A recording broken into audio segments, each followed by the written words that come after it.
Hello everyone, मैं आपकी हिंदी अध्यापिका एक बार फिर आपके सामने एक नया पाठ लेकर उपस्थित हुई हूँ।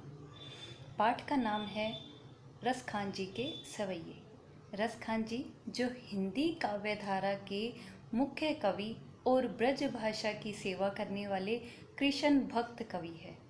उन्होंने इन सवैयों में भी कृष्ण जी के प्रति ही अपनी अनन्य प्रेम भावना और समर्पण भाव को स्पष्ट किया है।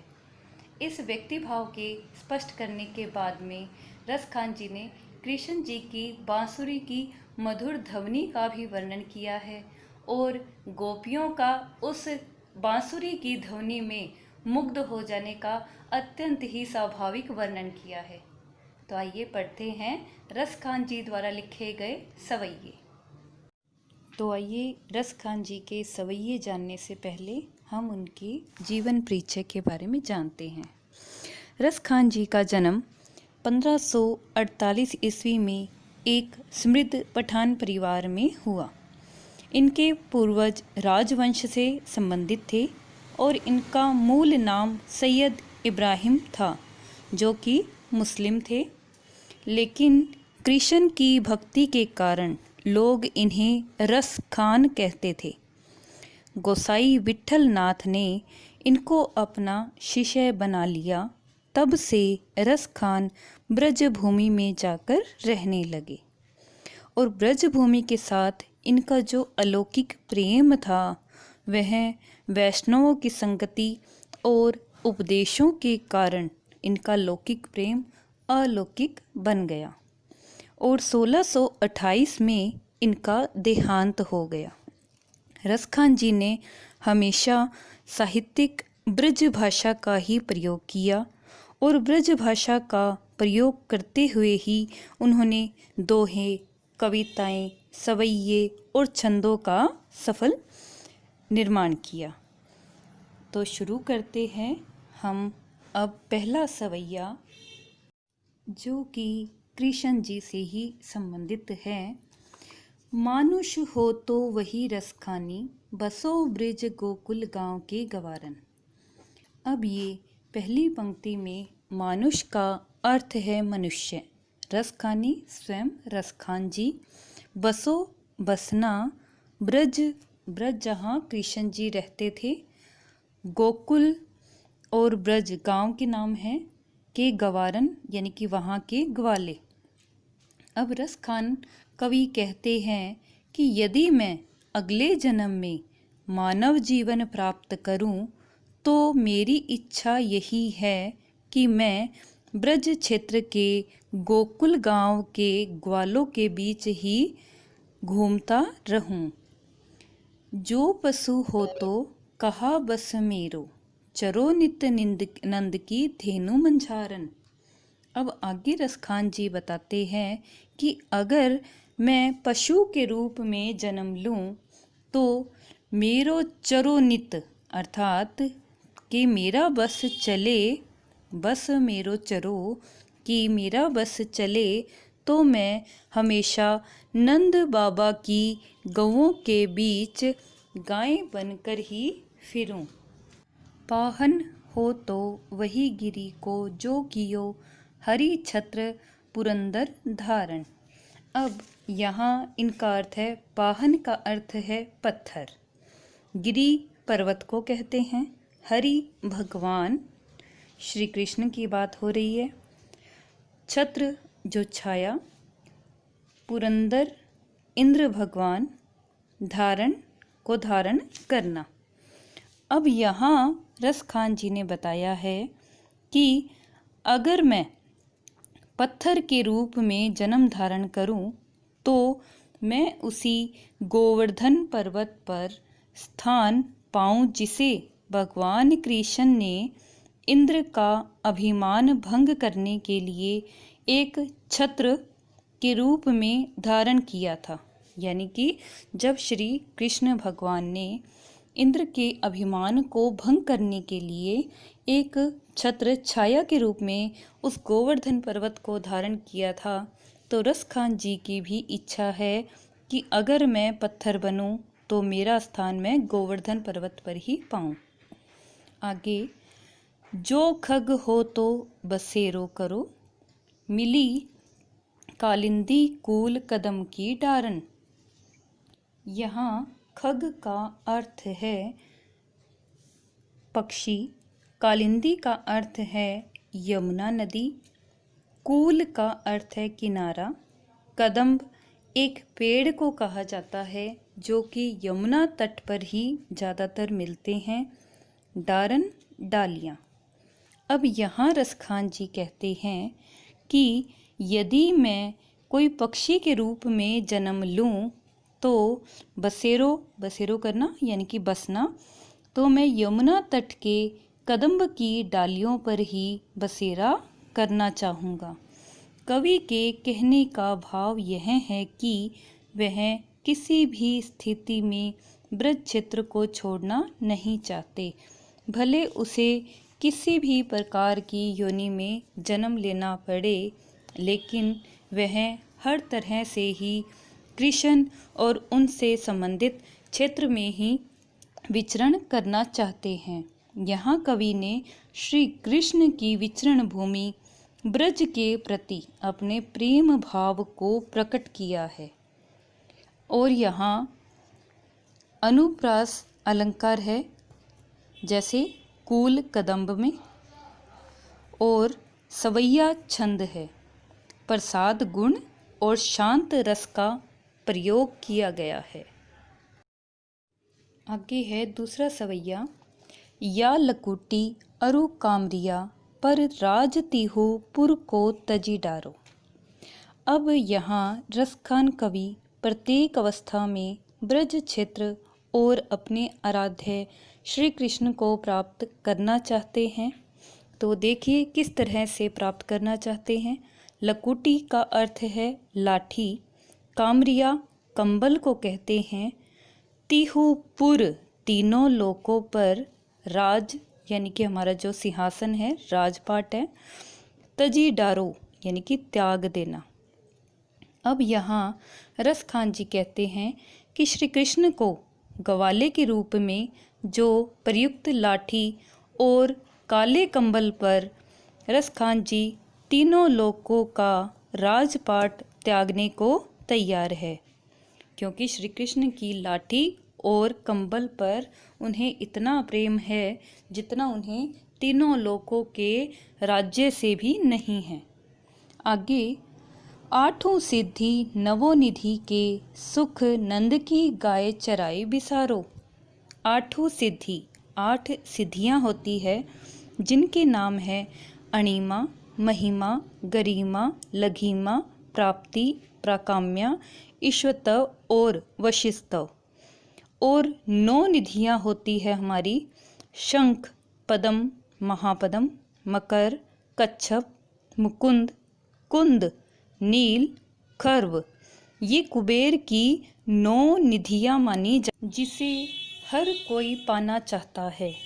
लेकिन रसखान जी कहते हैं कि मैं नंद बाबा की गौओं को चराते हुए 8 सिद्धियों और 9 निधियों के सुख को भी भुला देना चाहता हूँ। यानी कि रसखान जी के सामने नंद की गायें चराने से बड़ा सुख 8 सिद्धियाँ और 9 निधियों की प्राप्ति में भी नहीं है। आगे, रसखान कबो इन आखिन सो ब्रज के बन बाग तड़ाग निहारो। अब रसखान जी प्रश्न करते हुए कहते हैं कि कब इन आखिन सो, कि वह कब अपनी आँखों से ब्रज के, वन का अर्थ है वन, बाग उद्यान को कहा जाता है, बगीचे को कहा जाता है, तड़ाग, तड़ाग होता है कि सखेरों को अपनी आँखों से, सखेरे अर्थात तालाब। अब रसखान जी यह प्रश्न करते हैं कि वह कब अपनी आँखों से ब्रज के वन, तालाब और उद्यानों को अपनी आँखों से देख पाएंगे, क्योंकि उनके लिए इससे अतिरिक्त कोई भी सांसारिक सुख इससे ऊपर नहीं है। आगे, कोटिक एक कलधोत के धाम, करिल के कुंजन ऊपर वारो। कलधोत के धाम होते हैं सोने के महल, कुंजन कुंज पर, करिल झाड़ियों को कहते हैं, ऊपर वारो यानी कि मैं इसके ऊपर से न्यौछावर करता हूँ, वारता हूँ। आगे रसखान जी कहते हैं कि यही नहीं, कवि ब्रज क्षेत्र के करिल के कांटेदार झाड़ियों पर करोड़ों महलों का सुख भी न्यौछावर कर सकते हैं। अर्थात कवि के यह कहने का भाव है कि करिल के वृक्षों वाले कुंज वन करोड़ों महलों से भी बढ़कर है।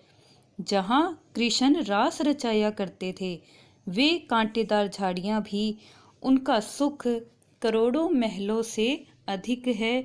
इन महलों को कवि जो है इन झाड़ियों पर भी न्यौछावर किया जा सकता है, क्योंकि कवि के लिए इससे बढ़कर और कुछ भी नहीं है।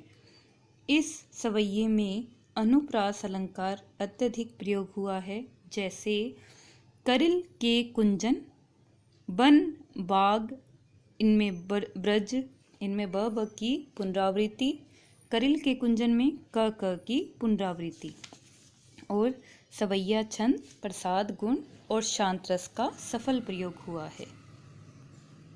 अगला सवैया है, मोर पखा सिर ऊपर राखी हो, गुंज की माल गरे पहिरोगी। अब एक गोपी दूसरी गोपी के कहने पर श्री कृष्ण की वेशभूषा पहनकर कृष्ण का रूप धारण करने को तैयार हो जाती है। फिर वह कहती है, एक दूसरी से बात करते हुए कहती है कि हे सखी, मोर पंखा, अर्थात मैं मोर पंख को अपने सिर पर धारण करूंगी और गुंजा की माला भी गले में पहन लूंगी। अब ये क्यों कह रही है? क्योंकि गोपियों को ऐसे लगता है जैसे कि कृष्ण की मुरली उनके लिए सोत है, उनके लिए कोई अन्य ऐसी वस्तु है जो श्री कृष्ण गोपियों से अधिक प्रिय थी श्री कृष्ण को। आगे, ओढ़ी पितंबर ले लकुटी, बन गोधन गवारिनी संग फिरोगी। आगे अब वो कहती है कि श्री कृष्ण का पीतांबर होते हैं पीले वस्त्र, लकुटी लाठी को कहते हैं, गोधन गाय के धन को कहते हैं, गवारिन गवाले की संग फिरोंगी यानी कि उसके साथ फिरूंगी। अब वही सखी कहती है दूसरी सखी को कि मैं श्री कृष्ण का पीतांबर यानी कि पीले वस्त्र भी ओढ़ लूंगी और उनके समान हाथ में लाठी लेकर गायों तथा ग्वालों के साथ भी फिर लूंगी। भाव तो वो ही मेरो रस खानी, सो तेरे कहे सब स्वांग करूंगी। कि हे सखी, तुझे जो भी कुछ अच्छा लगता है वह सब तेरे कहने से मैं उस स्वांग को, यानी कि जो श्री कृष्ण जी बातें करते हैं और जिस तरह से उनका रूप गोपी ने धारा है, तो वो उसी तरह के स्वांग धारण करने के लिए कहती है। या मुरली धर की, अधरान धरी अधरा न धरूंगी। मुरली श्री कृष्ण की, मुरलीधर श्री कृष्ण को कहा गया है, अधरा होठ को कहा गया है, धरूंगी धरना। अब आगे एक सखी दूसरी को कह रही है कि पर मैं अपने होठों पर श्री कृष्ण द्वारा बजाई जाने वाली बांसुरी को कभी भी धारण नहीं करूंगी, क्योंकि मुझे उससे चिढ़ है। अर्थात गोपियाँ श्री कृष्ण का रूप तो धारण कर लेगी, लेकिन उस मुरली को धारण नहीं करेगी जिसे श्री कृष्ण स्वयं अपने होठों पर धारण करते हैं, क्योंकि उन्हें वो कोई भी वस्तु अच्छी नहीं लगती है जो कि श्री कृष्ण को उनसे दूर कर रही हो। आगे है अंतिम सवैया, जिसमें दो सखियां ही आपस में बात कर रही है और एक गोपी दूसरी गोपी को कहती है, काननी दे अंगूरी रही बो, जब ही मुरली धुनी मंद बजे ही।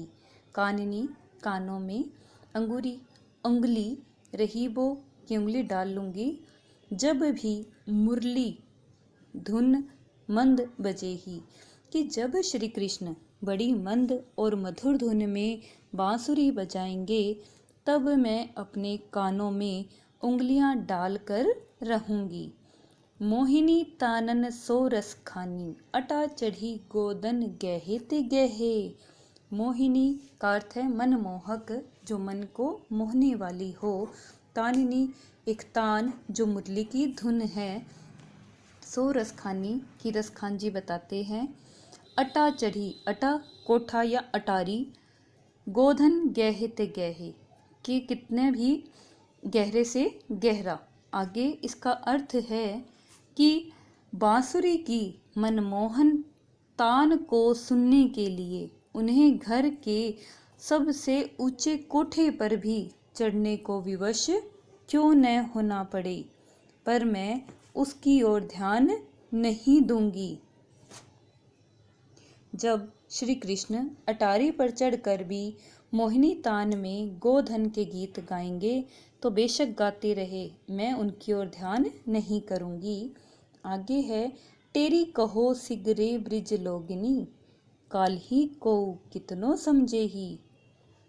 आगे इसका अर्थ, टेरी का अर्थ है पुकार कर बुलाना और सिगरे का अर्थ है सारे। ब्रिज लोगने ब्रज के लोगों की बात कर रही है, तो वो आगे कहती है कि मैं सारे ब्रज के लोगों से यह पुकार पुकार कर कह रही हूँ कि चाहे कोई मुझे कितना भी समझाने का प्रयास क्यों ना करे, लेकिन मैं ब्रज के सभी लोगों से यही कहूँगी।